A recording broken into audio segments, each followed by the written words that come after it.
हाय, मी सुप्रिया. कसे आहेत सगळे? मजेत ना? तर आजच्या आणखी एका व्हिडिओमध्ये तुमचं खूप खूप स्वागत आहे. तर बघू शकता इथे पावसाचं वातावरण झालेलं आहे. थोडा थोडा पाऊस पडतो आणि इकडे छान असा गरम गरम चहा घेते. एक एक तोडकी, एक एक तोडायचा, पटपट होते.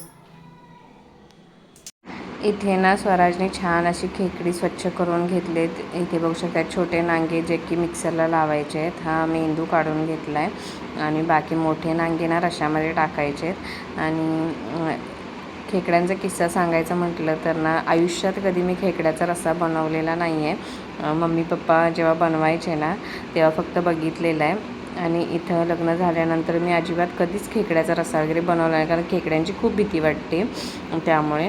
आणि इथे बघू शकता आता मी कढईमध्ये 2 चमचे तेल टाकले. पण आज काय झालं, स्वराचे बाबा बाहेर गेले होते आणि नेमकी त्यांना खेकडी दिसली विकायला आलेली.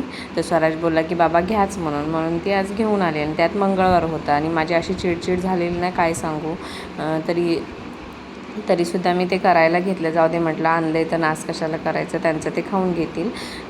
तर मी आता रेसिपी तुम्हाला सांगते. इथं मी कढईमध्ये 2 चमचे तेल घेतले. त्यानंतर त्याच्यामध्ये कांदा छान असा भाजून घेतला आहे. कांदा लालसर होत आला की त्याच्यामध्ये मग लाल तिखट, आपलं घाटी मसाला आणि हळद आणि कांदा खोबऱ्याचं जे वाटप असतं ना ते 1-1.5 चमचा टाकलं आहे. त्यानंतर जो काही खेकड्याचा मेंदू आहे तो छान असा मिक्स करून घ्यायचा. त्यानंतर त्याच्यामध्ये गरम मसाला टाकला आहे आणि छोट्या नांग्यांचं जे काही पाणी काढलं होतं ना वस्त्रगाळ करून, ते त्याच्यामध्ये ॲड केलं आणि छान असं मिक्स करून घेतलं. आणि मिक्स करून झाल्यानंतर थोडं चवीपुरतं मीठ टाकायचं आणि तिखटसुद्धा तुमच्या अंदाजानुसार तुम्ही टाकू शकता.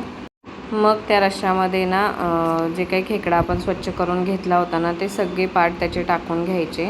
जसे की मधला भाग आणि जे मोठ्या नांग्या मी ठेवल्या होत्या ना त्यासुद्धा त्याच्यामध्ये टाकायच्या.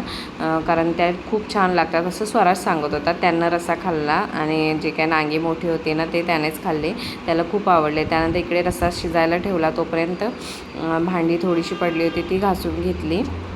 ज्यांना खेकड्याचा रस्सा आवडतो ना त्यांना मस्त असं बाहेर पावसाचं वातावरण आणि गरमागरम रस्सा, हा काय फिलिंग असेल ना ते आमचे हेच सांगू शकतात.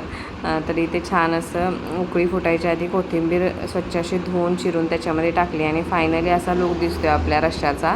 मस्त अशी तर्री आली. त्यानंतर स्वराजला खूप भूक लागली होती वासानीच त्या. तर त्याला गरम गरम चपाती आणि खेकड्याचा रस्सा दिला. त्याने नांगे तर एवढे आवडीनं खाल्ले ना की काय सांगू. आणि मंगळवार असल्यामुळे ना मी काही ते खेकडा वगैरे मी कधीच खात नाही आणि कधी खाणार पण नाही. तर इथे मी बेसनचा पोळा छान असा भाजला होता आणि बेसनचा पोळा आणि चपाती खाऊन घेतली. तुम्ही पण या नक्कीच खेकड्याचा रस्सा खायला. तर असा होता व्हिडिओ. कसा वाटला नक्की कमेंट करून सांगा. आणि चॅनलवर कोणी नवीन असेल तर नक्की सबस्क्राईब करा. चला तर मग पुन्हा भेटू आणखी एका नवीन व्हिडिओमध्ये. बाय.